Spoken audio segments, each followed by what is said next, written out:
¿Qué tal? Muy buenas tardes, ¿cómo están? Bienvenidos a nuestro 8 Magazine de hoy. Jueves son las 4:30, arrancamos puntuales como siempre y aquí vamos a estar hasta las 6 de la tarde en directo en la 8 Burgos, también en directo a través de nuestra página web, y después pueden vernos en las redifusiones que hacemos, por ejemplo, esta noche aquí en la 8 Burgos o en plataformas como YouTube.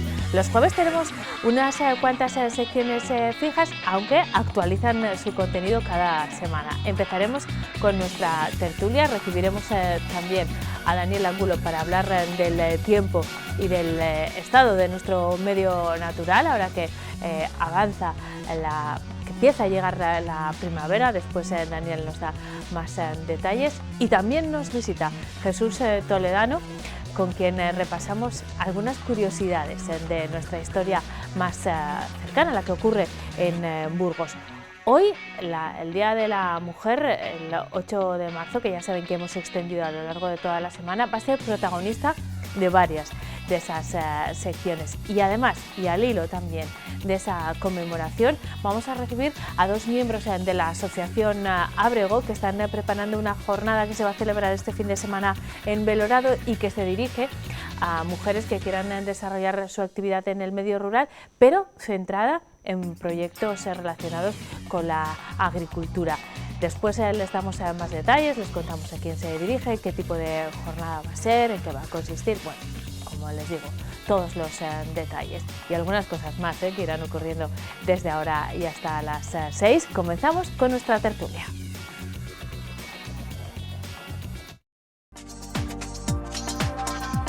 Reika Decoración patrocina este espacio.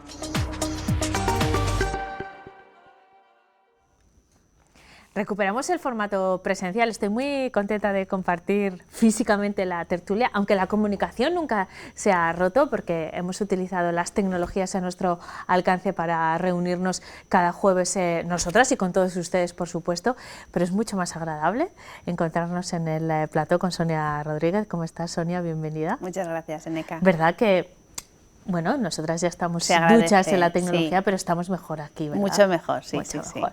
Sí. Y Miriam López Maqueda, buenas tardes. Buenas tardes, Eneca. Que está más contenta todavía que nosotras. Encantada de la vida de estar aquí sin mascarilla y cara a cara, ¿no? Eso es. Vamos a empezar hablando del Día de la Mujer. La fecha del Día Internacional de la Mujer ya saben que fue el martes, pero como dijimos aquel día y como queremos seguir haciendo, todas las reivindicaciones y todos los aspectos que se conmemoran en esa jornada están vigentes en nuestro día a día y lo queremos mantener así, pero queremos aprovechar también esa fecha para reflexionar, y como no es suficiente una jornada, pues lo extendemos a lo largo de toda la semana. Venimos dedicándole muchos espacios de este programa a esa jornada y quiero hacerlo también en la tertulia. Sonia, vamos a empezar por cierto debate que se ha suscitado en esta edición del 8 de marzo respecto a si tenemos que celebrar o no, si conmemoramos o reivindicamos. Yo no sé si son excluyentes las claro, dos posibilidades, pero hay a quien le ha ofendido el hecho de utilizar ese verbo de celebrar, por ejemplo, ¿no? ¿Cuál es tu punto de vista? Yo coincido en que celebrar y reivindicar pueden estar juntos. Podemos celebrar un Día de la Mujer en el que se reivindiquen tantas y tantas cosas que todavía poco a poco vamos consiguiendo, pero que todavía queda un largo recorrido, ¿no? Que hemos hablado muchas veces de carreras profesionales que tienen techo de cristal, de la indefensión en muchos países de la mujer, ¿no? O sea, yo creo que se puede reivindicar y se puede celebrar, ¿por qué no? Miriam, ¿tú qué opinas? Sí, pues comparto con Sonia, ¿no? Que al final están de la mano celebrar y reivindicar y al mismo tiempo nombrar y educar, ¿no? Me refiero que también es una forma de seguir adelante y que sigan viendo, ¿no? Pues todos los que nos rodean que es un día en el que bueno, hay mucho de lo que hablar y mucho de lo que hacer, ¿no? Pero creo que pueden estar perfectamente unidos. Lo de nombrar me parece muy importante porque a menudo, y no solo con el 8 de marzo, con otras fechas dedicadas a una causa, se abre siempre el comentario de bueno, es que no tendría que ser necesario un Día de la Mujer, no tendría que ser necesario, pero lo es. El hecho es que es necesario, que la desigualdad existe y que nombrar y hablar de machismo, de brecha salarial, de techo de cristal, de falta de derechos en tantos lugares del mundo, es importante. En esa fecha también. No solo en esa fecha, a eso te refieres con nombrar, ¿no? Sí, porque del mismo modo que estamos totalmente, ¿no?, abducidos por las redes sociales, a mí me llamó poderosamente la atención que mi hija de 14 años me mandara un vídeo el Día de la Mujer, ¿no?, pues con una chica que salía reivindicando, ¿no?, los derechos y todo lo que estamos hablando, y bueno, es una forma de que a ella le llegó, ¿no? Entonces, bueno, pues ese día también sirve un poco para estar más atentos, entonces creo que sí que es necesario, por supuesto que queda mucho recorrido. Sonia, ¿tú tienes la sensación de que los días señalados a veces se miran desde ese punto de vista que los cuestiona, ¿no? Claro, yo creo que hay un excedente de días señalados y entonces eso pierde potencia a la hora de señalar un día. Pero la realidad es que el Día de la Mujer debería ser uno de los días más señalados, quiero decir, al final, como poco somos el 50% de la población. Entonces es tan importante reivindicar y celebrar, ¿no? Celebrar que el papel fundamental de la mujer y todas las necesidades que todavía tiene, ¿no? Entonces sí que es verdad que hay tantos días como días en el año, pero no todos yo creo que son tan fundamentales como este. Y a nivel educativo este día debería considerarse absolutamente fundamental en colegios, en escuelas, en universidades, en centros cívicos, y bueno, yo creo que de hecho lo es, ¿no? Que se celebran numerosos encuentros educativos y se potencian los papeles de la mujer dentro de las aulas. El Día de la Mujer vino mi hija también con un trabajo sobre poetas mujeres, ¿no? Que me pareció que estaban haciendo un trabajo pues eso, específicamente de mujeres poetas a lo largo de la historia de la literatura, y me pareció súper interesante. Quiero decir, ese día es para celebrar y para reivindicar, y desde la educación también. Al hilo de ese día, también las agendas informativas generan contenido, pues actualizando datos, por ejemplo, sobre la brecha, el techo de cristal, todo lo que venimos hablando, que en esta tertulia se hace con frecuencia. Y me ha llamado la atención que desde distintas áreas a veces te llegan informes desde agencias de comunicación que trabajan para determinadas empresas y se centran en un área muy concreta relacionada con el interés de esa empresa, y me parece muy lícito, pero también desde sindicatos, desde universidades, y son bastante coincidentes las reivindicaciones de este año y quiero comentarlas con vosotras. Reclaman sobre todo la visibilidad del talento femenino, la falta de mujeres en puestos de decisión, pero también en ámbitos públicos como la universidad, por ejemplo, donde todavía hay mucha diferencia, pero particularmente en la empresa. Quiero decir, al final las reivindicaciones son las mismas año tras año y avanzamos muy poco. Y con esto no quiero decir que nos sirvan las reivindicaciones que hacemos, todo lo contrario, ¿no? Son cada vez más necesarias, pero el problema sigue estando en el mismo punto. Y yo quiero mirar a la siguiente generación, las dos os habéis referido a ella. ¿Creéis que ellas lo tendrán un poco más fácil, en el sentido que se encontrarán más jefas, se encontrarán con más referentes, porque ahora referentes no les estamos dando en puestos de decisión y eso lo avalan las cifras, ¿eh? Luego hablamos además de cómo ha influido la pandemia en eso, pero ¿qué os parece? ¿Tendrán más referentes? Yo no tengo ninguna duda, estoy convencida de que sí, porque al final es un proceso, ¿no? Entonces, aunque no sea tan visible, las estadísticas no lo respalden, yo creo que sí que hay mujeres en puestos de responsabilidad y en diferentes áreas. No todas las que debería haber, ¿no? Porque al final es verdad que por un lado, se nos pide ser profesionales y se nos pide también ser madres, entonces hasta que no cambie un poco, ¿no?, esa corresponsabilidad y esa conciliación de una faceta con la otra, pues va a ser complicado, pero nuestras jóvenes van a poder acceder a puestos de responsabilidad sin ninguna duda y van a tener referentes con los que poder de alguna manera también colaborar, ¿no?, y trabajar en equipo. Y no pero tengo... esos referentes, Miriam, deberían estar viéndolos ahora. Bueno, ¿no los tienen? es que yo creo que es un proceso, entonces, Sí. vamos, yo no tengo la menor duda. De hecho, creo que habrá más mujeres que hombres en puestos de responsabilidad a corto o medio plazo. Yo tengo esa esperanza, pero todavía creo que hay pocas mujeres en puestos de responsabilidad y efectivamente al final el modelado es importante. Lo que ellas van a vivir ahora es lo que van a reproducir más tarde. Entonces yo creo que nos falta una generación más. Es posible que nuestras hijas sí que tengan más referentes femeninos, pero todavía nos falta una generación más para ver realmente mujeres en presidencia de países de una forma mucho más generalizada que ahora, por ejemplo, o otro tipo de puestos de mucha responsabilidad, que yo creo que perfectamente pueden ejercer muchas mujeres, ¿no? Y después la actualidad recoloca temas tan importantes y tan transversales como este en posiciones todavía un poco peores. Quienes más están padeciendo, por ejemplo, las consecuencias de la guerra en Ucrania son las mujeres. Parece que hace un siglo, pero este verano vivíamos la crisis en Afganistán y desde luego la situación de las mujeres ha sufrido un varapalo grandísimo, partiendo ya de una situación complicada, pero la propia pandemia, y esto a nivel global, también ha supuesto pues que la brecha salarial sea mayor porque las mujeres nos hemos acogido más a reducciones de jornada porque seguimos siendo las que nos dedicamos a los cuidados, así que esos avances que podríamos repasar de 5 años hacia acá sufren un retroceso por circunstancias sobrevenidas, que tampoco es, bueno, en el caso de Ucrania o de Afganistán sí que hay quien tiene la culpa, en el caso de la pandemia no, pero de nuevo partimos de una situación peor y las consecuencias son peores. ¿Eso lo notáis a vuestro alrededor, en el entorno en que la pandemia ha perjudicado en ese sentido, Miriam?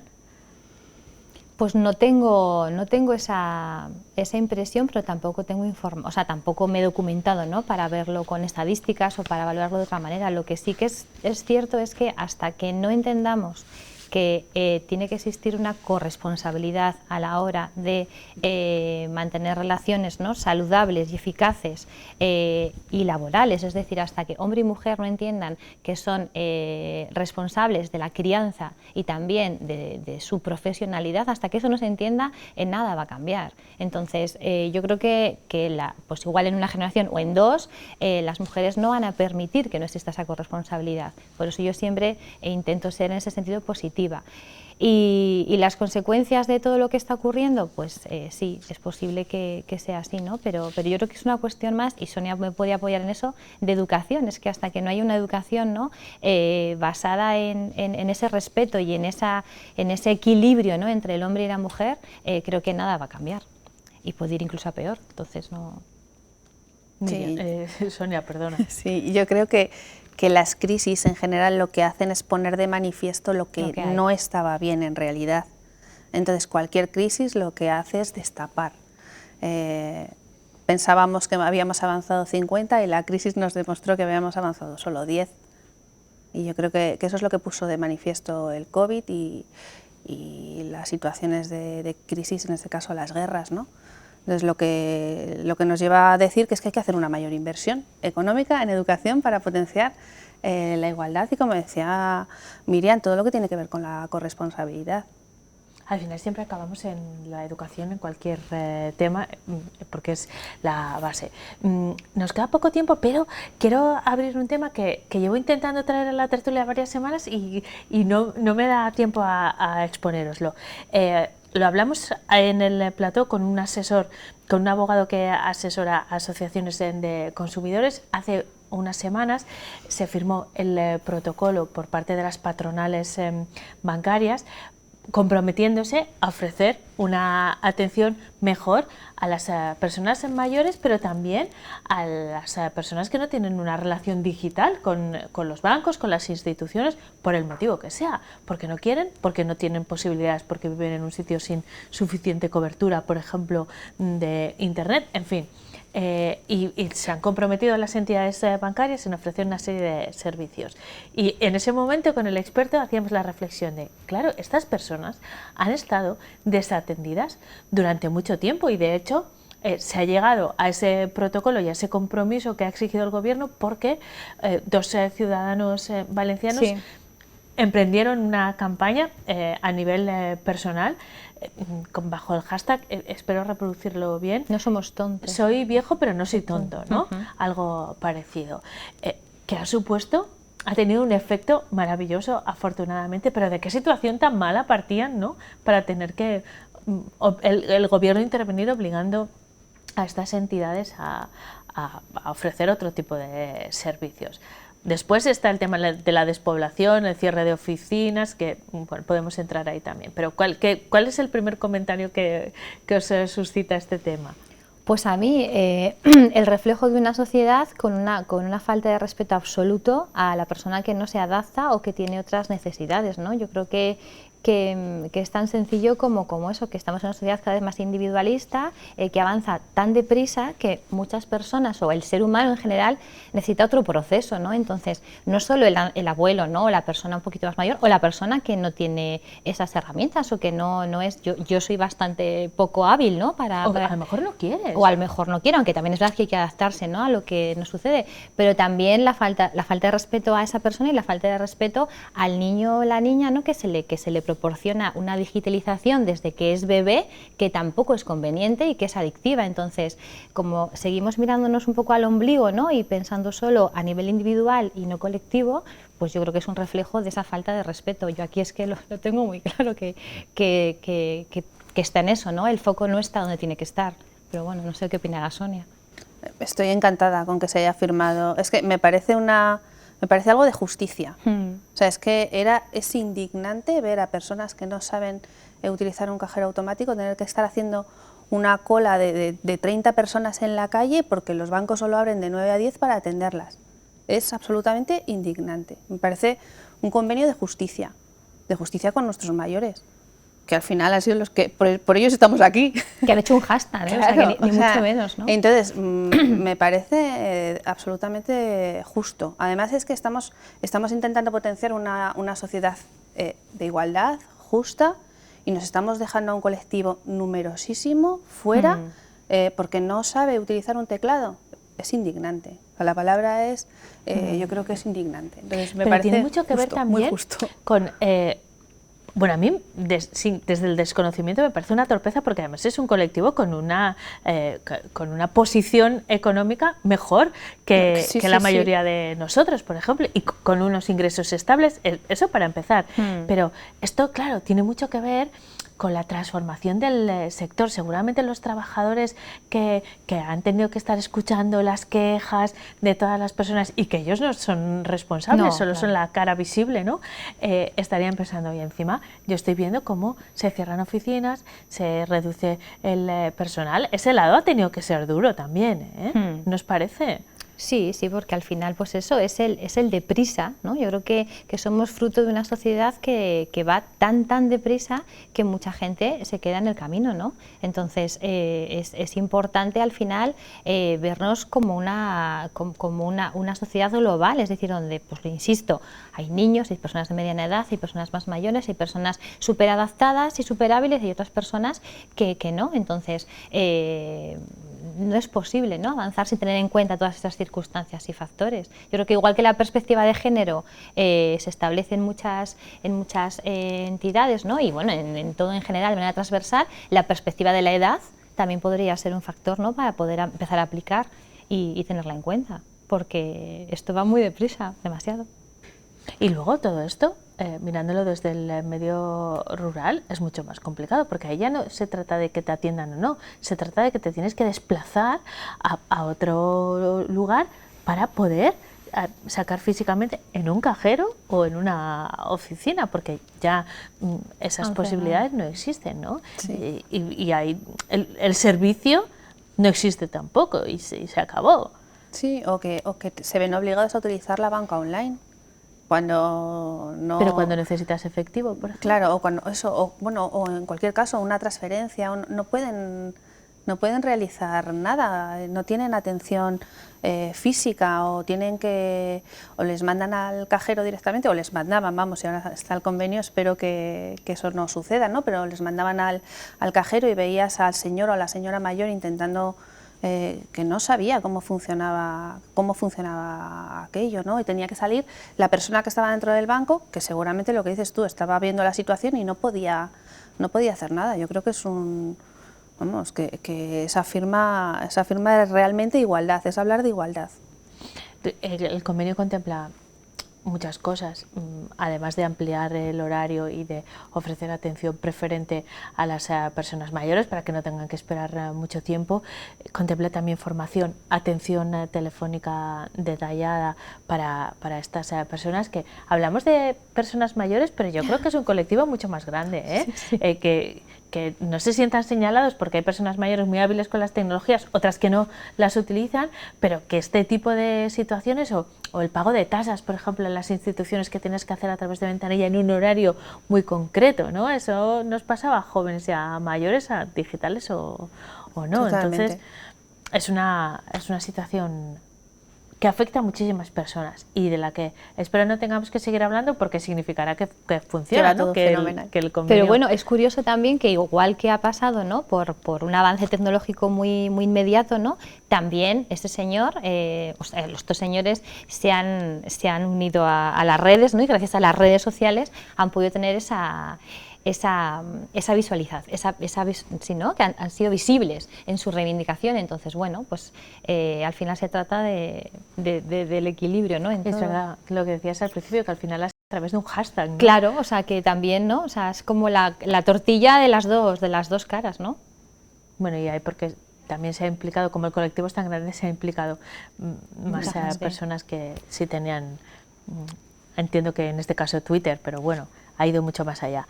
Pues muchas gracias por acompañarme esta tarde, Sonia, Miriam. Es un placer retomar las tertulias presenciales, así que os espero. No sé si exactamente el próximo jueves en esta combinación, pero muy pronto por aquí, ¿de acuerdo? Gracias, hasta entonces. Gracias a las dos. Vamos a seguir hablando de tecnología. Por cierto, la que se ha utilizado para este proyecto que nos propone disfrutar de la música clásica de una manera inmersiva y nada más y nada menos que como un músico de la orquesta de Gustavo Dudamel. Se trata de un proyecto que lleva a cabo la Fundación La Caixa, se llama Symphony, un viaje al corazón de la música que recala en Burgos. Tiene más detalles Leticia Gutiérrez, adelante. 3 jóvenes músicos de diferentes partes del mundo protagonizan la proyección inicial de Symphony, un viaje al corazón de la música. La película, de 12 minutos, ha sido rodada en Colombia, Nueva York y la costa mediterránea. A través del retrato de los sonidos y de las músicas propias de los lugares donde viven, podremos entender cómo cada uno de ellos está conectado con los sonidos y la música de su entorno. El embrión musical está en todas partes. El segundo mensaje que lanza esta primera película es la universalidad del lenguaje musical, porque esos 3 músicos alejados en el planeta confluyen en la ciudad de Barcelona, en el Teatro del Liceo, y se ponen a las órdenes de la orquesta del maestro Gustavo Dudamel, que protagonizará la segunda película. Tras esta primera proyección, el espectador accederá a una experiencia inmersiva de realidad virtual. Nos colocaremos unas gafas de alta tecnología, hay gafas de realidad virtual de distintos tipos. Estas son de alta calidad. Y a través de estas gafas nos situaremos en el centro de una orquesta sinfónica. Con eso, el público de la música clásica deja de ser un espectador para pasar a integrarse en la música, a formar parte de ella. Estas gafas nos permiten en cualquier momento mirar hacia los 360 grados que tenemos alrededor, que son todos los músicos de la orquesta, cuando queramos y como queramos. Tras escuchar la Quinta Sinfonía de Beethoven y de ver desde primera fila a Gustavo Dudamel, La vivencia se trasladará a otro espacio, el taller de un luthier. Allí el público podrá escuchar el sonido de la madera mientras es esculpida por las manos del artesano constructor de los instrumentos de cuerda, antes de introducirse dentro del violín en el que trabaja y posteriormente en el interior de una trompeta. David Bagué, que es uno de los luthiers más importantes del mundo, que tiene su taller en el barrio de Gracia, Barcelona, y vemos la construcción de un violín desde el primer pedazo de madera hasta el primer sonido. Incluso escuchamos ese primer sonido desde el interior de la caja del violín. Nada que se construye con ese grado de artesanía, de individualidad, cada violín es distinto al de al lado, nada que se construye con ese afecto y con esa dedicación está llamado a hacer algo banal. El violín se construye así, y el precio también es así, porque está destinado a producir sensaciones profundas y a producir que la música, sensaciones que solo la música clásica puede llegar a transmitir. Eso, algo parecido, se hace también con la construcción en metal de una trompeta. Madera, metal, pero también alma, es la esencia de la propuesta que recala en Burgos, de la mano de la Fundación La Caixa y el Ayuntamiento de la ciudad. Claro, ¿cómo se transmite el alma en una película de realidad virtual? Bueno, pues Igor Cortadellas, el realizador, lo ha intentado con unos sugerentes grafismos que van acompañados por el sonido de los latidos del corazón. En fin, todo para que paséis una buena experiencia, que la recordéis y para que disfrutéis de la música de una manera completamente distinta a través de la realidad virtual. Las dos películas que forman este proyecto itinerante con guión y dirección de Igor Cortadellas harán parada en el Paseo de la Sierra de Atapuerca hasta el 7 de abril, con entrada gratuita y pases cada media hora. Quería agradecer al Ayuntamiento de Burgos su apoyo en iniciativas como esta que redundan en beneficio de todos los burgaleses. Y por supuesto quería agradecer a la Fundación Social, La Caixa, el haber hecho posible esta propuesta tan innovadora como es Symphony y además elegir Burgos como una de las paradas en la gira itineraria de esta maravillosa exposición. Nuestro objetivo es romper las barreras que aún separan a algunas personas del arte, de la música y de las humanidades. Es decir, queremos hacer llegar la cultura a todos los públicos y siempre con los estándares de excelencia de calidad que definen nuestra actividad cultural y que hoy vais a poder contrastar. Esta oferta cultural nosotros la vehiculamos a través de nuestros CaixaForum y de los Cosmocaixa, pero también de nuestras exposiciones itinerantes que nos permiten llegar a todo el territorio nacional. Es hoy lo que nos trae aquí y esperemos que de verdad que disfrutéis de esta gran experiencia inmersiva que es y del orgullo que para nosotros es tener esta exposición aquí en Burgos. La Fundación La Caixa destina 500 millones de euros anuales a más de 50.000 actividades que llegan a 11 millones de personas. Acercar la divulgación de la cultura y el conocimiento es una de sus grandes líneas de actuación.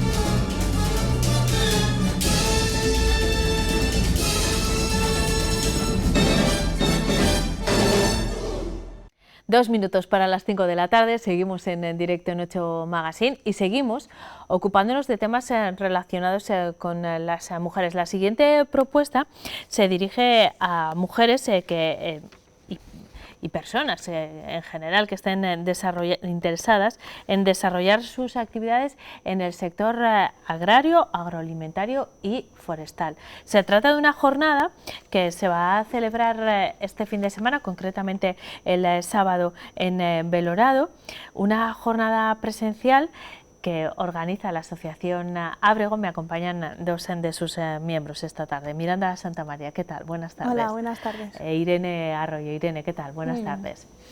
Yo he empezado diciendo que es una jornada dirigida a mujeres, pero no sé si exclusivamente. Miranda, ¿pueden participar también hombres que estén interesados en desarrollar este proyecto, este tipo de proyectos? Sí, o sea, la jornada no es, su público no está orientado únicamente a mujeres, pueden venir tanto mujeres como hombres. Sí que está orientada a dar visibilidad a proyectos desarrollados por mujeres, y sí que es verdad que las personas inscritas no solo van de oyentes, sino que también son personas que tengan proyectos en el medio rural y que se pueda hacer esa creación de redes, ¿no? Y ese tejido entre personas del medio rural.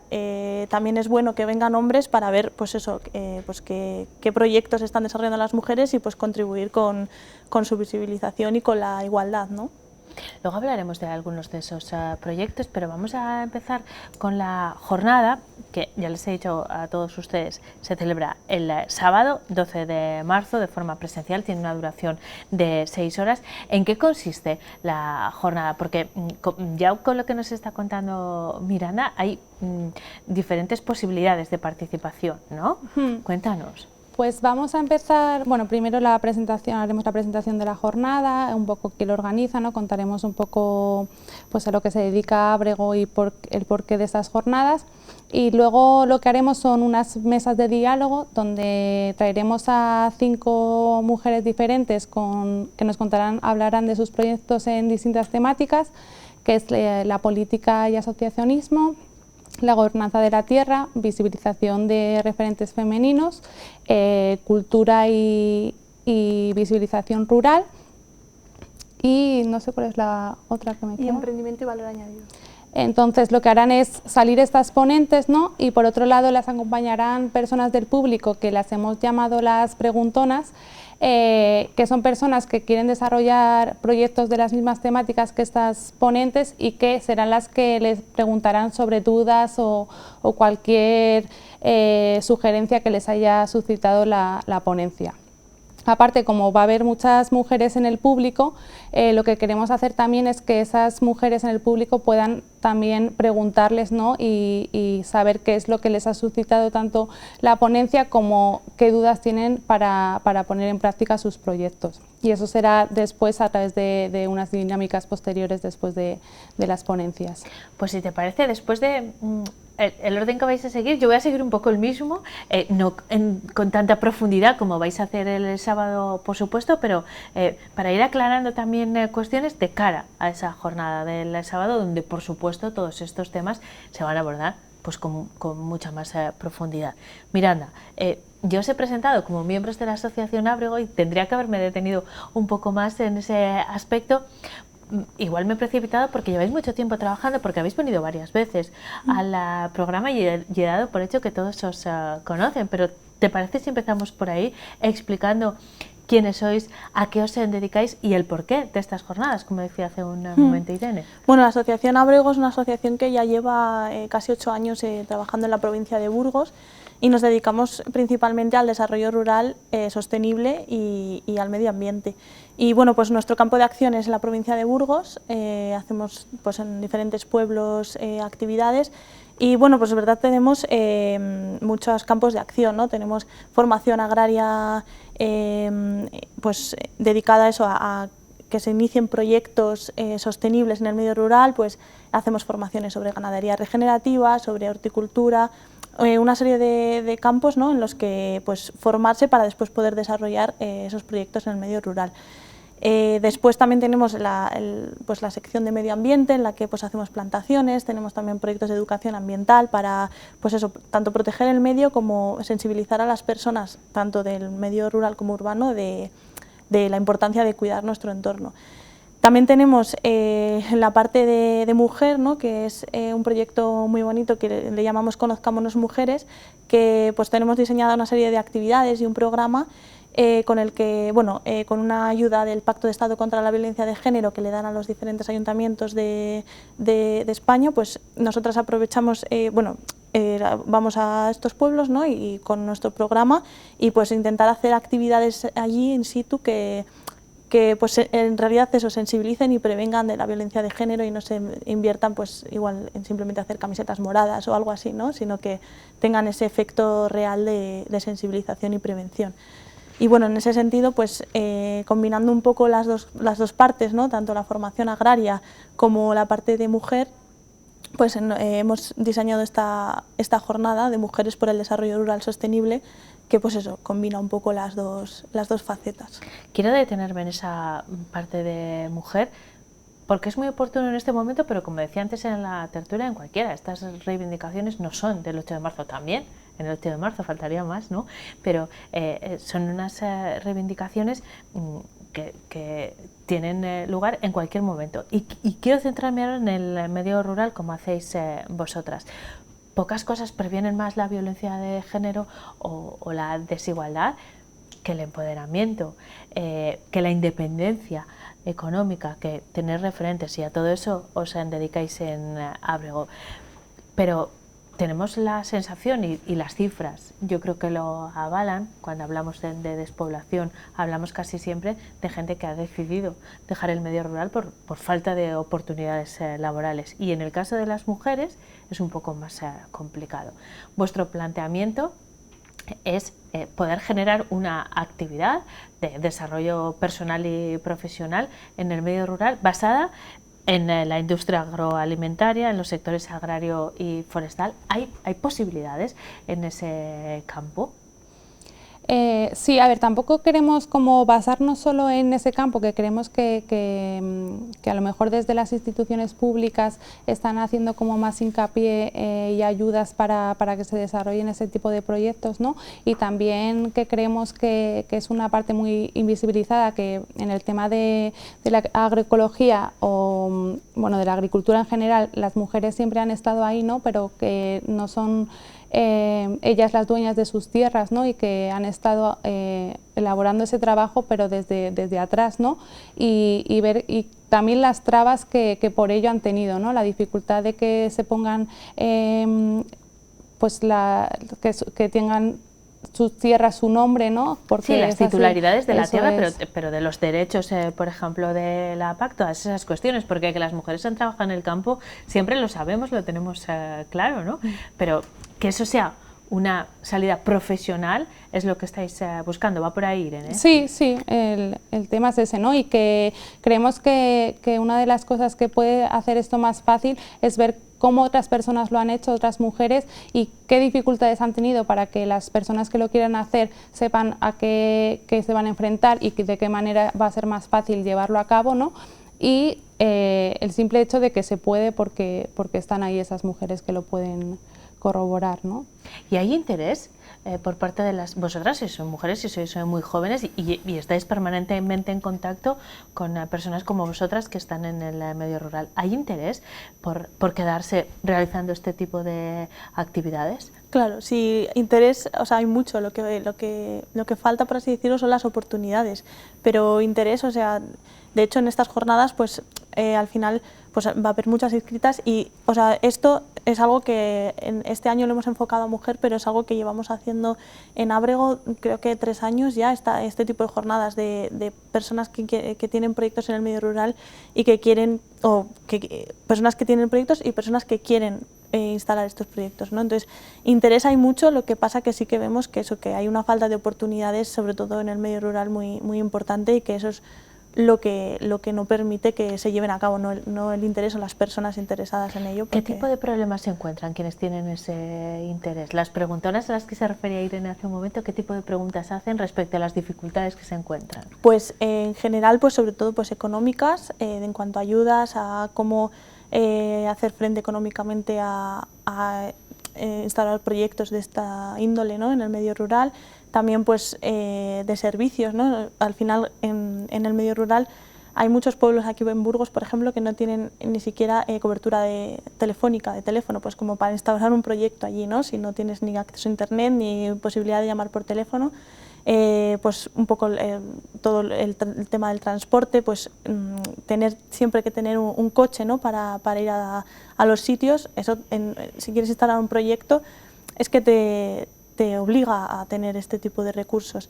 Y entonces, todo esto añadido al hecho de ser mujer, ¿no? Muchas mujeres con otros proyectos que también tenemos en la asociación, como el que te comentaba de Conozcamos Mujeres, nos cuentan cómo esa dificultad de salir un poco del hogar, por así decirlo, del trabajo de cuidados y de tener que compatibilizar tanto la vida en casa, ¿no?, como la vida pues, laboral o en el proyecto que quieran desarrollar.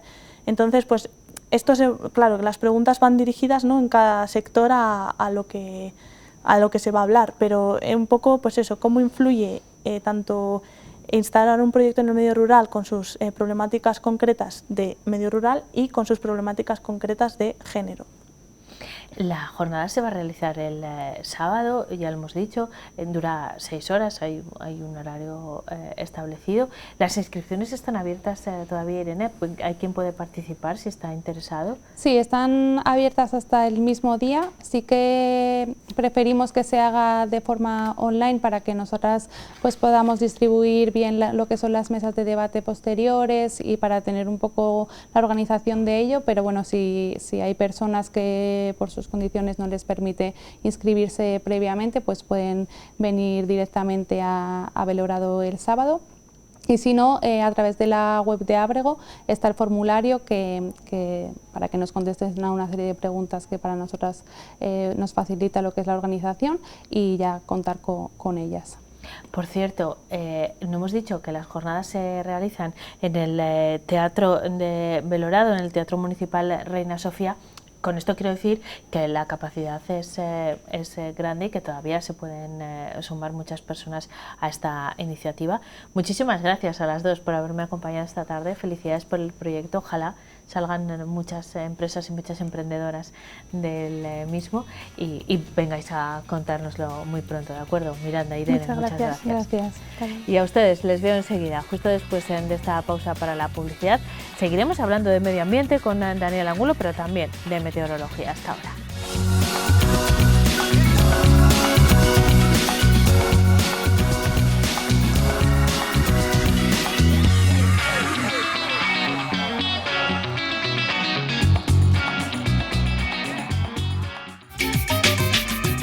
Queso de Sasamón patrocina este espacio.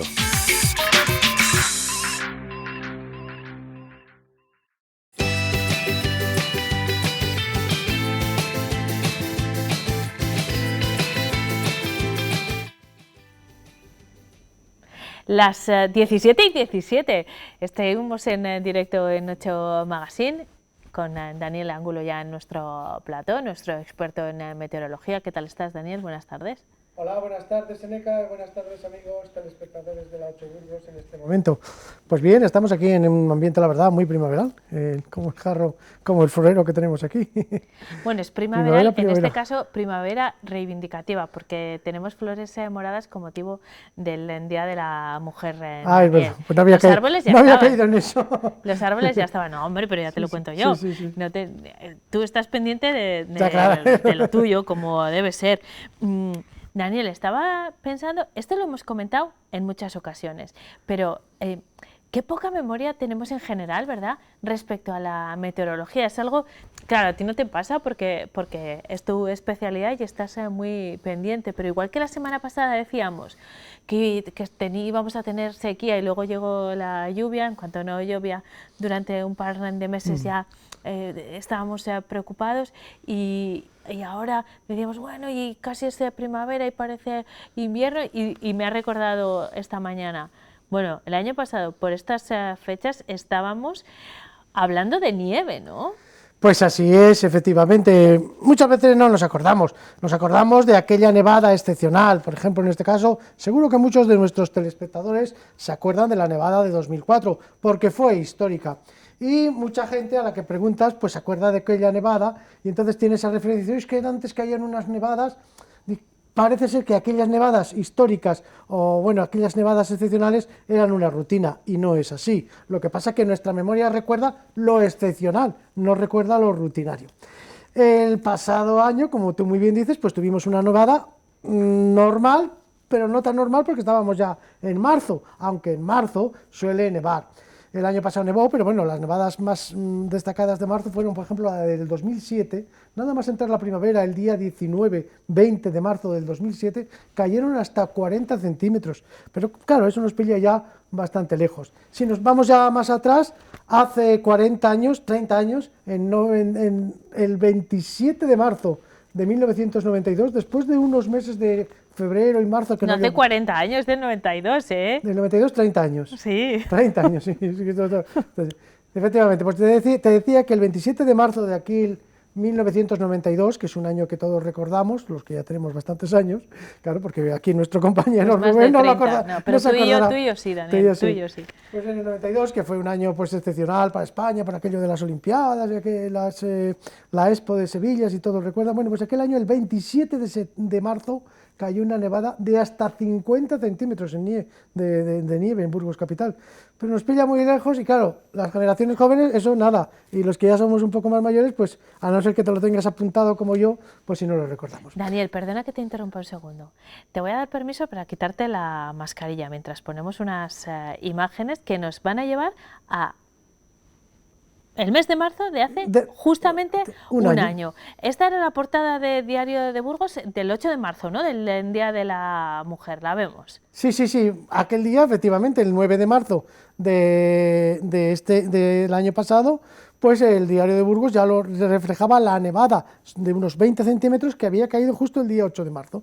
Nos levantamos, fue una nevada además que aunque nosotros sí que la dijimos, en gran parte de... Mira, que estamos viendo ahora, esta imagen, nieve en marzo, sí, ahí vemos como un ciruelo rojo de estos prunus, pues bueno, estaban en flor y tenían hojas, pero ese en concreto es de la nevada. Esta es la portada del Diario de Burgos. Esta es la portada del Diario de Burgos del 9 de marzo del año pasado y refleja, como digo, la nieve que llegó de madrugada y que causó bastantes problemas en aquella mañana del 8 de marzo. Ahí estamos viendo más imágenes también fíjate, esta es una foto que nos habían enviado telespectadores desde el hospital. Ahí estamos viendo pues algunos arbustos que ya estaban en flor y que, bueno, pues les pilló, como este año, si llega a nevar, ¿no? Porque ya tenemos los ciruelos rojos. Mira, ahí vemos ese ciruelo, un ciruelo que ya estaba en plena floración, sin embargo, aquella mañana se vio, ya estaba blanco por las flores, pero más blanco todavía con las nieves. Daniel, todavía estamos en un momento en el que, aunque se produjese una situación meteorológica como esta, no sería muy dañino para los frutales, ¿no? No, de momento no, porque bueno, los almendros resisten bastante bien y la nieve de marzo, pues dice un refrán que la nieve marcelina en las patas se la lleva la gallina, y es que la nieve de marzo lo que tiene es que no dura apenas un día. Aquella vez que cayeron 50 centímetros en el 2007, donde veíamos ese ciruelo que estaba cubierto bien por la nieve, pues bueno, duró un día y medio, 2 días, por ser una nevada excepcional, pero esta, por ejemplo, apenas duró un día, 20-10 centímetros, con a la fuerza que tiene ahora el sol, el día largo que es, pues como digo, efectivamente dura muy poco. Es lo que tienen las nieves de marzo, que puede caer una nevada, y es que marzo, ya lo dice el dicho, marzo es traidor, frío como en enero y también revoltoso como febrero, que es un mes también pues muy cambiante, igual que febrero, y además es frío también como enero, por eso que dicen que en marzo suele ser muy traidor. Algunos años nos obsequia con algunos días buenos, agradables de sol, pero normalmente el tiempo es muy revuelto y desapacible, y eso lo estamos viendo este año, y el año pasado también fue bastante revuelto. Daniel, ¿y es previsible que, aunque luego nos vamos a detener en detalle la previsión meteorológica, pero es previsible que veamos estampas como estas este año? De momento, en el corto plazo no vamos a tener nieve, pero sí vamos a tener abundantes precipitaciones. La lluvia, fíjate, Eneca, y eso lo dijimos aquí en el programa, en Respira Burgos, me preguntabas algún día por la lluvia, y dices que esto parece que se va a extender en marzo, y la respuesta que te di yo en este mismo plató, en esta misma silla que estaba yo sentado, es: hay que esperar a la primavera, a que llegue marzo, porque en marzo ya se pone la dinámica primaveral, y entonces ya veremos cambios. Sin embargo, algunos medios dijeron: no, la sequía va a seguir hasta marzo, va a ser la primavera seca. Vamos a esperar, te dije yo, que seguramente todo cambiará, como ya tengo experiencia de varios años y ya vemos que ha cambiado, que marzo se está comportando de diferente forma, el anticiclón se ha retirado y las borrascas pues están pasando por nuestro país. Pero luego lo vamos a ver en la previsión meteorológica, Eneca, sí, luego lo vemos con detalle. Hoy es de especial importancia, ya que tenemos una situación muy interesante y muy especial. Luego comentamos la previsión tenemos meteorológica. algunos asuntos de los que ocuparnos antes, pero lo abordaremos con detalle. Vamos a hablar de una cita y lo vamos a hacer de forma breve porque es posible que mañana lo ampliemos en Daniel, pero queremos en este espacio dedicado al medio ambiente tenemos una agenda también de citas importantes. Una de ellas se va a producir en los próximos días, mañana en concreto, una nueva edición de Ecofrikis, en esta ocasión dedicada a los mamíferos, en las que vas a participar nuevamente, Daniel. Pues así es una edición de Ecofrikis en la que se requiere, en la que se va a hablar por una parte de mamíferos y también va a ser un homenaje a Félix Rodríguez de la Fuente, ya que el próximo 14 de marzo se cumple el 42 aniversario de su nacimiento y su muerte, porque Félix Rodríguez de la Fuente tuvo eso, que nació el mismo día que luego murió en 1980. Casualidades, ¿verdad? Una casualidad, sí, es una casualidad tremenda. Y bueno, pues mira, a mí me ha tocado hablar un poquito de lo que era Félix, porque Félix era un amante, como todos, de los mamíferos. Su mejor amigo, bueno, pues tenía como amiga una nutria, con la que, bueno, hemos visto todos numerosos episodios, y también era amante del lobo, y bueno, pues hablaba de muchas cosas. Pero Félix, yo en esta intervención, de lo que voy a hacer es cómo Félix, en sus programas de Radio Nacional, defendía sobre todo a los animales, pero hablaba mucho de su tierra natal, de Burgos, del norte de Burgos, que así describía. Escuchémoslo. Y también el conde Fernán González. No sé tampoco si por estas circunstancias climáticas nunca pudo ganar el árabe batalla ni racha en las altas tierras frías de la Castilla del norte. ¿Cómo es el paisaje? Quizá muchos de ustedes lo conozcan. Ya no se parece tanto al paisaje ancestral, porque han ido apareciendo, para bien, carreteras, vías de comunicación, sobre todo filas impresionantes de columnas del tendido eléctrico. Se ha modificado, en cierto modo, la monotonía sobrecogedora de aquellos páramos, de aquellas altas mesetas. La verdad es que es impresionante todavía escuchar la voz de Félix y su forma de contar las cosas, ¿verdad, Daniel? Aquí nos estaba contando efectivamente de lo extremo que era el clima en esta zona del norte, en la Castilla del Norte, por eso decía ese extremo clima con fríos, mucho frío, y luego en verano mucho calor. Por eso decía que el Moro no llegó a esta zona y que son tierras del Cid, tierras de Fernán González, que hablaba todo esto. Y luego pues hablaba de cómo el paisaje hace unos años pues no estaba tan modificado como en los últimos años se modificó, con las carreteras, que entonces pues no había, cuando era el pequeño, en los años 40, apenas había carreteras, y luego esas filas de extendidos eléctricos que habían modificado el paisaje. Pero fíjate qué sería ahora de Félix si volviera y viera, por ejemplo, su páramo de Masa, toda esa zona, el páramo que está encima de Pozo de la Sal, de su pueblo, y le viera lleno de aerogeneradores por todas partes. ¿Qué diría Félix? Y viese también a los buitres, sus amados buitres, chocándose con las aspas de los aerogeneradores. ¿Qué diría Félix de lo que tenemos ahora mismo, si en aquello entonces, en los años 70, ya lanzaba una exclamación de ojo que estamos haciéndolo mal, que estamos cargándonos la naturaleza? Félix, ¿qué diría ahora?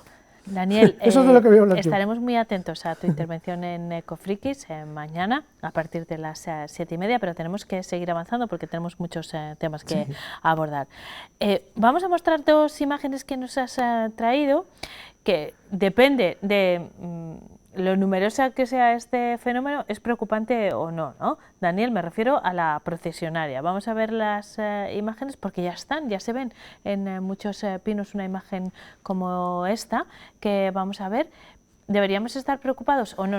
No, simplemente hay que tomar precauciones. Ya hablamos de aquí, de cuando, por ejemplo, era invierno, de que la procesionaria es una oruga que para protegerse de los fríos del invierno, pues se suben a las copas de los árboles, allí en las ramas de los árboles, aisladas un poquito, forman como una densa copa un denso hilo y allí pasan todas juntas, dándose calor, el invierno. Y ahora, en esta época, una vez que empieza la primavera, pues salen del capullo ese donde les ha protegido del invierno, bajan por el árbol y van por los suelos. Entonces hay que tener precaución, no acercarse a ella, porque estábamos viéndola, esos son los capullos, que ya todo el mundo los conoce, que están se forman sobre todo en los pinos, en los árboles que mantienen sus hojas durante el invierno, especialmente porque allí están más protegidas.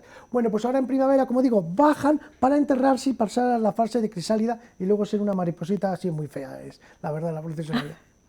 Pero bueno, como digo, ahora lo que hay que tener es cuidado porque se les puede encontrar uno en el suelo. Entonces, si uno se acerca, y hemos visto ahí en la imagen, tienen unos pelos que son urticantes, y les tocas, pues te produce, bueno, si te los llevas a los ojos, pues puede ser peligroso. Pero vamos, si tú lo ves y lo dejas, no pasa nada. Absoluto. Daniel, tenemos que hablar también de un ave a la que te referiste la semana pasada y hemos recibido muchas preguntas sobre ella. Vamos a recuperar la imagen del ave fría, que es un ave que está ahora de paso, eso es, regresando de su migración, y queremos verla con un poco más de detenimiento que la semana pasada. Pues sí, porque la semana pasada hablaba yo de la belleza del ave fría, no de ese ave que pasa con nosotros el invierno, pero bueno, en las fotos que hicimos en Tardajo no se veía con toda claridad. Entonces aquí las vemos, este cartel, además esta imagen era el cartel de presentación de la FIO, de la Feria Internacional Ornitológica de este año, que se celebró este fin de semana, el anterior, pues en Cáceres, en el Parque Nacional de Monfragüe. Entonces el ave fría, decíamos, es una ave bellísima, como vemos, su nombre científico Vanellus vanellus, y pues es un limícola que siempre está pues buscando lombrices, buscando invertebrados, sobre todo en las praderas. Y bueno, eso necesita que el suelo esté despejado, pero en Europa del Norte, que es donde cría, en Polonia, Ucrania, precisamente Alemania, pues allí ya estamos viendo las imágenes estos días de Ucrania, que hay nieve por todas partes. ¿Qué pasa? Pues que ya a partir de noviembre aquello se llena de nieve y entonces la ave fría no puede comer, con lo cual se ve obligada a venir aquí a España, que sabemos que en invierno es más templado y más cálido. Normalmente pasan en invierno, los meses de invierno duros, en el sur de España, en Extremadura, Castilla-La Mancha, bueno, donde es difícil que nieve, aunque alguna vez nieva en esas zonas, y ahora ya a primeros de marzo inician su regreso hacia otra vez ya hacia el centro de Europa, porque allí en breve pues ya la nieve se irá derritiendo. Pero antes hacen un descanso en nuestra provincia, y por eso estos días podemos ver las aves frías descansando precisamente en nuestra provincia. Y esta es la imagen que ya lo dijimos ahora otro día, sí, la hemos visto con mucho más detenimiento, exacto. Daniel, vamos a adentrarnos ya en la previsión meteorológica vamos. Que nos has avanzado, que viene muy interesante, y lo vamos a hacer primero viendo unas imágenes de cómo han sido las cosas en los últimos días, ¿no? En esta semana. Sí, hay que decir que bueno, esta semana ha sido lluviosa, ha sido muy movida, y que tenemos, bueno, ya vemos ahí una imagen de cómo, por ejemplo, de Busto de Bureba, el otro día que pasaba por allí, los montes obarenes llenos de nubosidad, y decir una cosa muy importante, y es que tenemos la sierra completamente con nieve, tanto en Mencilla como en Salmiñán. Ya traeremos imágenes, a ver si las podemos traer el próximo día, porque están con nieve y más que va a caer en los próximos días. O sea que fíjate cómo ha cambiado, de no tener nada de nieve en las montañas que decimos, pero si no hay nada de nieve, y ahora mira, hoy he estado mirando hacia la Sierra de la Demanda y están blancos. Bueno, pero hay un espesor importante de más de medio metro. Y eso siempre es una buena noticia. Eso es una buena noticia porque son reservas de agua para el verano. Pero eso es lo que te quiero decir, que fíjate cómo ha cambiado en pocos días el panorama de nuestras montañas. Es verdad, estamos viendo un arcoíris espectacular también. Te decía que ya entramos en lo que es la dinámica de la primavera, ¿no? Que caen los chubascos, o sea, llueve, para, que no está todo el tiempo lloviendo. Cuando anunciamos ahora lluvias, no es que vaya a estar todo el día lloviendo, como suele pasar en invierno, sino que llueve, chubascos, luego sale el sol, y si por ejemplo es por la tarde, como en este caso el otro día, el miércoles, pues cayó un chubasco y luego el sol, al ponerse, traspasaba las gotas de agua, y cuando traspasa las gotas de agua, pues hace de prisma esas gotas, y la luz blanca del sol, ya sabemos que se descompone en sus 7 colores, que son los 7 colores del arco iris. En este caso veíamos un arco iris doble que se formaba en Fresnillo de las Dueñas, pero ese mismo día también, el martes se vieron arco iris en muchas zonas de la provincia. Lo que pasa es que se destacaba por encima de todos. Vamos con la previsión de los próximos días, sí. Daniel, mañana viernes para empezar. Sí, bueno, decirte también que los arcoíris es un fenómeno típico de la primavera, de cuando se producen esos chubascos. Por eso que vamos a ver mucho en esto que nos queda de primavera. ¿Qué va a pasar? Bueno, pues va a pasar algo muy que nos tiene intrigados porque todavía hay incertidumbre sobre exactamente qué es lo que va a pasar. Lo que sí que vamos a tener es un tiempo muy revuelto. De hecho, ya hoy hemos tenido lluvias esta madrugada, se han recogido 7 litros, se recogían esta madrugada y primeras horas de esta mañana. Y bueno, luego durante el día pues hemos tenido nubes, pero no ha llovido mucho. Pero sin embargo esta noche nos llega otro frente, así que esta próxima noche y mañana por la mañana, frente a la vista, lluvias a la vista. Mañana vamos a ver el mapa porque va a llover sobre todo y además lo va a hacer en la mitad sur de España. Así que este que ha pasado hoy, el que pasaba esta madrugada, dejaba lluvias en el norte. Pero el que llega esta tarde-noche va a dejar lluvias y abundantes sobre todo en la mitad sur de España y mañana también en nuestra provincia, primeras horas. Así que mañana, de los que van a salir pronto por la mañana, entre las 7 y las 10 de la mañana, necesitarán el paraguas.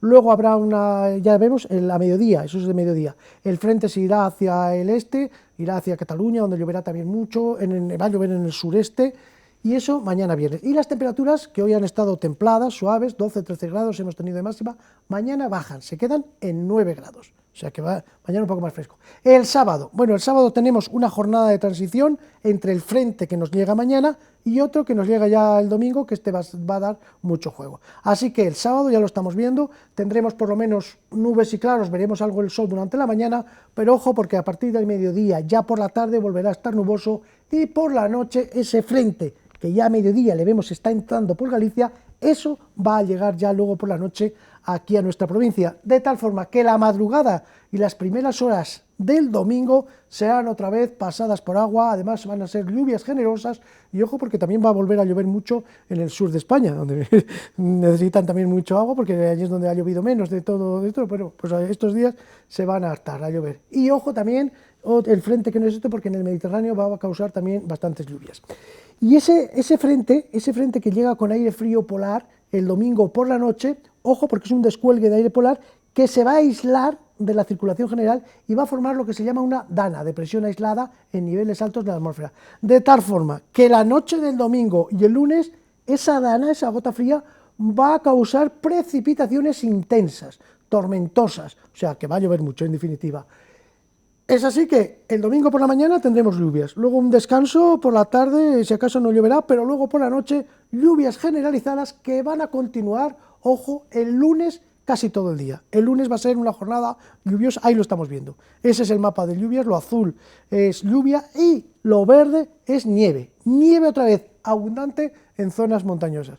El lunes, pues eso, que va a ser una jornada, además este día sí, prácticamente toda la jornada va a estar lloviendo. ¿Dónde no está azul, y ojo, Daniel? Sí, y ojo eso morado, que es lluvia intensa, sobre todo en el sureste, bueno, va a haber zonas de España donde caiga. Como no sabemos dónde se va a colocar el centro de la borrasca, no sabemos dónde esas lluvias intensas, que van a caer lluvias intensas, lo sabemos, pero no sabemos a qué zonas van a afectar. Parece ser que a nuestra provincia no, que en nuestra provincia serían moderadas, aunque abundantes, generosas, pero moderadas, no van a ser esas lluvias chaparrones fuertes que van a caer en otras zonas. Y también mucha nieve en zonas montañosas. Luego el martes también llovería y parece que iría mejorando la situación, pero bueno, que el tiempo se va a mantener revuelto, eso está claro, y que va a caer este fin de semana y sobre todo domingo por la noche y lunes, mucha lluvia. Vale, pues estaremos preparados, para eso te tenemos aquí, para estar preparados. Ya diremos cuántas cantidades ya el próximo jueves, te digo las cantidades que han caído, que se han recogido, pero para que veas el contraste de cómo es el tiempo, cómo te cambia todo en unos días, decíamos de tal, de marzo, y ahora fíjate, tenemos las montañas con nieve. Nos quedamos con eso, Daniel, el próximo jueves recopilamos datos. Muchas gracias, hasta entonces. Un placer estar contigo, Eneca, hasta el jueves. A ustedes les veo después de esta pausa para la publicidad, que ya nos espera Jesús Toledano y sus historias de la Burgati. Hasta ahora.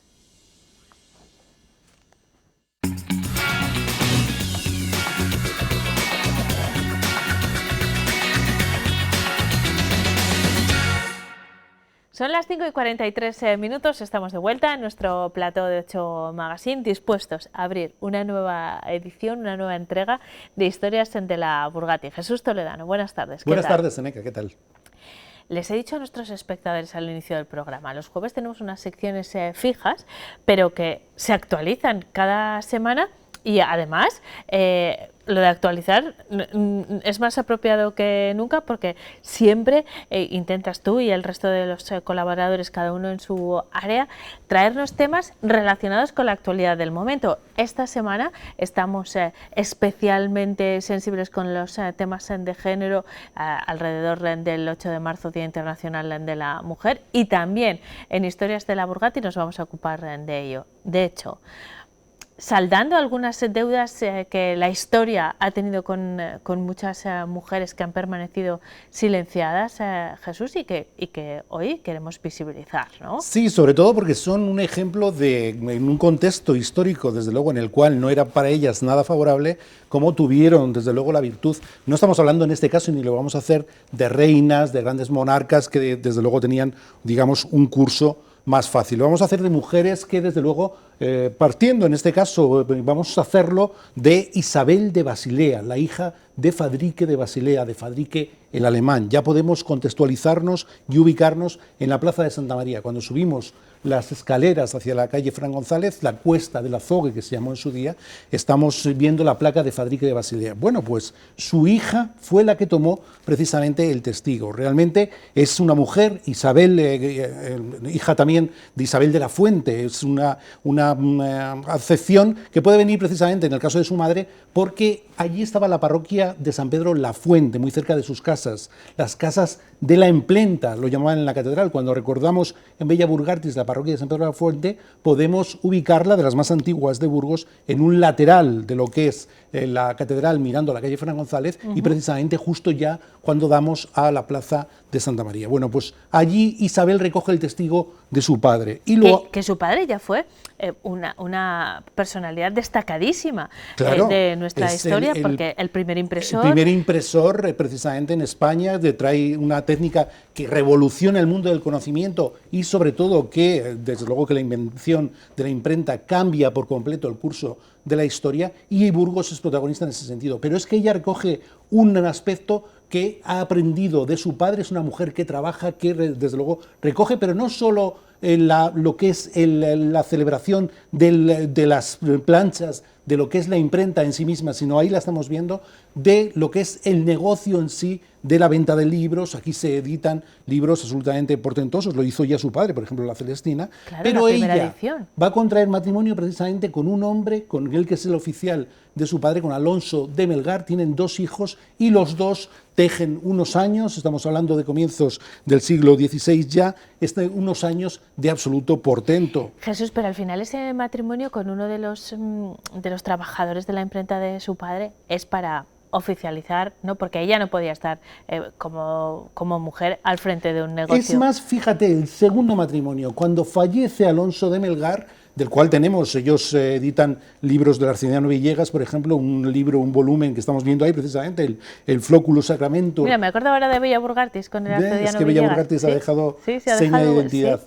Y en este caso lo que hacen es, fíjate, en su segundo matrimonio fallece Alonso de Melgar y ella va a casarse de nuevo. Ese sí, un matrimonio muy convenido, un matrimonio muy económico para seguir precisamente en el negocio, con Juan de Junta. Los Guinta italianos eran impresores florentinos que desde luego también allí tenían un mercado, sobre todo de venta de libros más que de impresión, absolutamente desarrollado. Juan de Junta viene a Burgos, seguramente tenía aquí ya su taller, pero además, al contraer matrimonio, tienen otros 2 hijos, desarrollan también una perspectiva empresarial y negocial que les lleva a incluir sus talleres en Salamanca, a desde luego desarrollar, ahí le estamos viendo a Isabel de Basilea, a desarrollar todas esas técnicas. Es una mujer que, sobre todo, no solo con sus matrimonios sigue el negocio, sino que podemos verla en ese libro que hemos visto de Arcediano Villegas. Dice textualmente una de las páginas, realizado en la casa de Isabel de Basilea. Por lo tanto,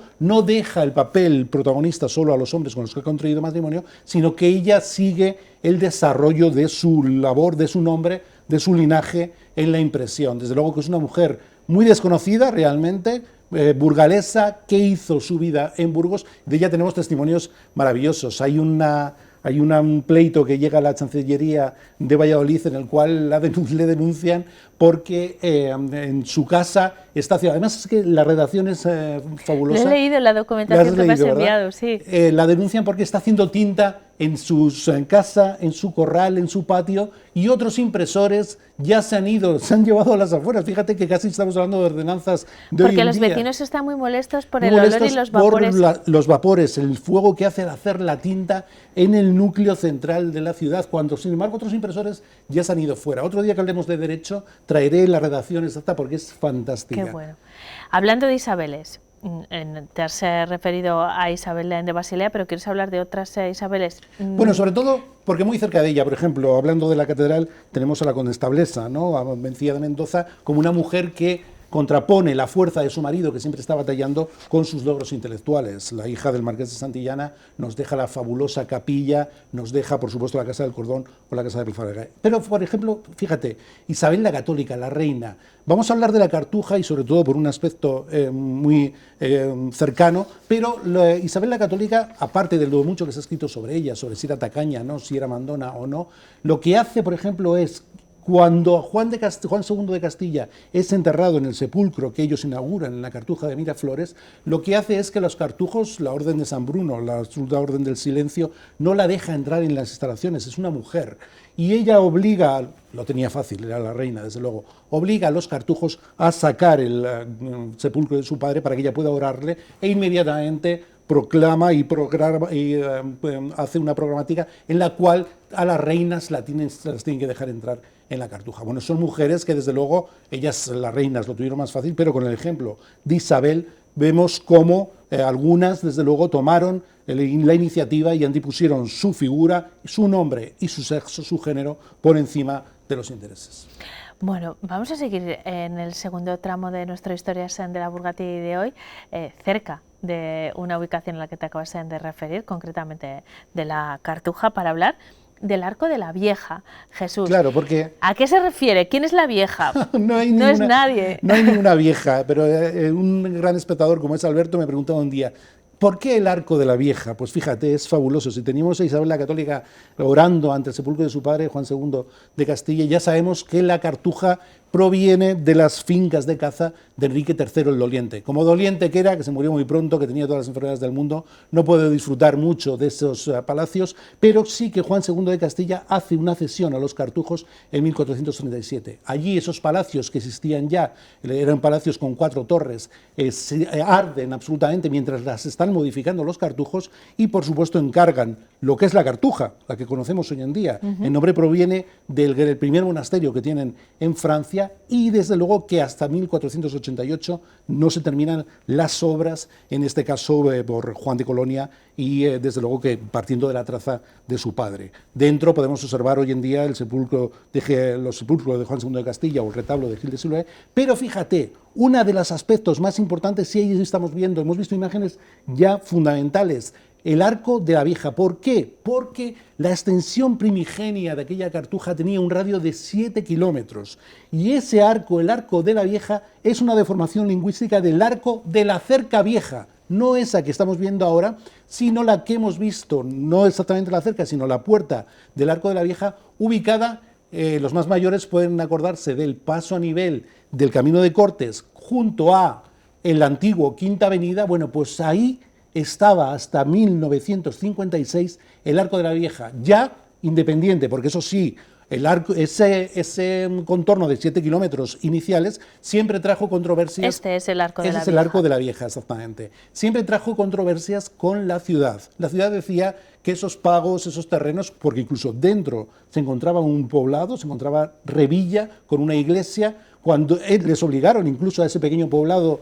donde hoy vemos un restaurante muy conocido con nombre de Vega en diminutivo, pues ahí estaba precisamente ese... Claro, estaba pensando, lo podemos decir, llegaban los dominios de la Cartuja casi hasta Las Veguillas. Sí, prácticamente Quinta Avenida, Las Veguillas, tenemos ahí el camino de la Cartuja, el viejo camino de la Cartuja. Es que tú y yo nos acordamos del Quinta Avenida, pero hay gente como nuestro operador, por ejemplo, Rubén, que no. Siempre nos quedará París y el Quinta Avenida, efectivamente. Bueno, pues desde luego que el arco de la cerca vieja, pero esa cerca se modifica en 1803. Fíjate, el devenir de la Cartuja es curiosísimo. En 1803, por fin, la ciudad se hace con esos terrenos y la cerca se ubica donde la vemos ahora, en las Puertas Verdes. Y a partir de ahí ocurren muchísimas cosas. En 1808 es invadido por las tropas napoleónicas, les claustran, desde luego, como todos los bienes, como ocurrió con las huelgas, en algún caso fueron vendidos, expoliados, por supuesto, pero fíjate, la Cartuja de Burgos tiene una virtud, y es que nunca fue abandonada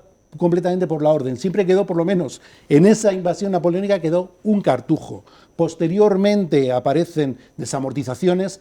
En la desamortización de 1838 también les hacen, desde luego, venden, el Estado se hace con la Cartuja y queda dentro un pequeño núcleo de cartujos. El prior, que es además familia del general Espartero, negocia para que puedan quedarse dentro, y ya es en 1880 cuando la orden vuelve a España, vuelve a comprar al Estado el monasterio y desde luego hasta como le conocemos hoy. En esas Puertas Verdes podemos ver encima precisamente una pequeña cartela en la cual nos cuenta cómo el prior de 1803 trasladó a esa cerca precisamente todo lo que era esa enorme extensión que cerraba el arco de la vieja, recordemos, de la cerca vieja. Es muy importante y desde luego, bueno, pues es algo fantástico, un paseo hoy en día junto al bulevar muy frecuentado por muchísimos burgaleses. Desde luego. Jesús, los últimos 3 minutos del programa queremos dedicarlos a una mujer muy relevante, una artista que ha sido recientemente reconocida además.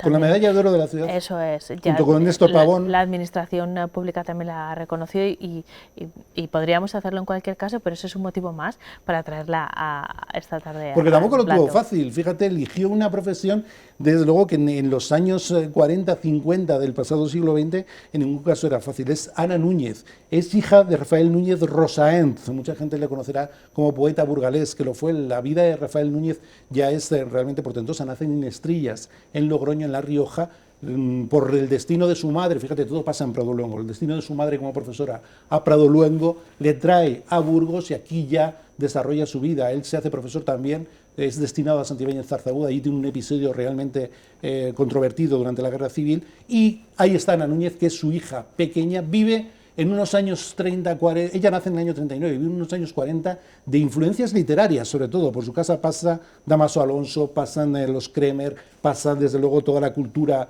local y nacional, los mejores poetas nacionales van a ver a su padre, pero sin embargo se educa artísticamente en la Escuela de Artes y Oficios, también en la Escuela de Dibujo, y a partir de ahí es una auténtica, fíjate, un oficio de hombres en los años 40, 50, la escultura, también la pintura, pero es en la escultura donde precisamente desarrolla una labor más portentosa. La crítica dice de ella que el bronce lo trata como si fuera barro, es decir, logra los detalles, los perfiles propios de la cerámica, y el barro consigue hacerle la fortaleza o desarrollar la fortaleza que tiene el bronce. Desde luego que la medalla es muy reconocida y es muy merecida, tiene una evolución artística impresionante. En su última exposición en el Arco de Santa María trataba sobre la soledad del individuo, por ejemplo, y desde luego el neocubismo que ha albergado y que ha abrigado en la última temporada es la que donde está ahora mismo instalada, y desde luego que yo creo que una medalla de oro para una mujer que precisamente dice que en aquellos años era reconocida por los hombres como algo natural,